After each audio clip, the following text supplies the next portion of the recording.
Hello மக்கள் எல்லாரும் எப்படி இருக்கீங்க? நம்ம சொந்த ஊராகிய கன்னியாகுமரியில் நம்ம இன்றைக்கி எங்கே போயிருக்கோம்னா முட்டம் ஹார்பருக்கு மீன் வாங்க போயிருக்கோம். இங்கே எப்படின்னா அவங்க சின்ன சின்ன போட்டில் தூண்டில் போட்டு மீன் பிடிச்சிட்டே இருக்காங்க. வர வர லேலம் போட்டுகிட்டே இருக்காங்க. பெரிய பெரிய மீன் பிடிச்சிட்டே வராங்க. அது லேலம் போடுவாங்க. லேலம் போடுறத நம்ம பிடிச்சிட்டு வரலாம்.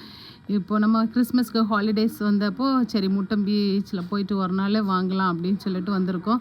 இங்கே நிறைய பேர் எப்படி வருவாங்க இந்த டைமில் நிறைய வெளிநாட்டில் இருக்கவங்க தான் இங்கே லேலத்தில் மீன் வாங்கலாம் அப்படின்னு சொல்லிட்டு நிறைய பேர் வருவாங்க. இந்த மாதிரி குட்டை குட்டையாக லேலம் போடுவாங்க. அதை பிடிச்சிட்டு அதுக்கப்புறம் சிறிய சிறிய தொழிலாளி எல்லாம் அந்த மாதிரி இதை வாங்கி திருப்பி சேல் பண்ணுவாங்க. ஸோ அந்த மாதிரி நிறைய பெரிய பெரிய மீனெல்லாம் பார்த்தோம். நம்மளும் கொஞ்சம் மீனெல்லாம் வாங்கிட்டு கிளம்பியாச்சு. ஸோ ரொம்ப நாளைக்கு பிறகு வெளிநாட்டிலேருந்து இங்கே மீனை வாங்கி சாப்பிட்றதுல அதில் ஒரு தனி சுகமே இருக்கும். ரொம்ப நாள் நாக்கெல்லாம் செத்து போயிருந்துச்சு கன்னியாகுமரியிலேருந்து மீன் சாப்பிடாமல் இருக்கும்போது. இந்த வீடியோ பிடிச்சிருந்தா சப்ஸ்கிரைப் பண்ணுங்கள். பாய்.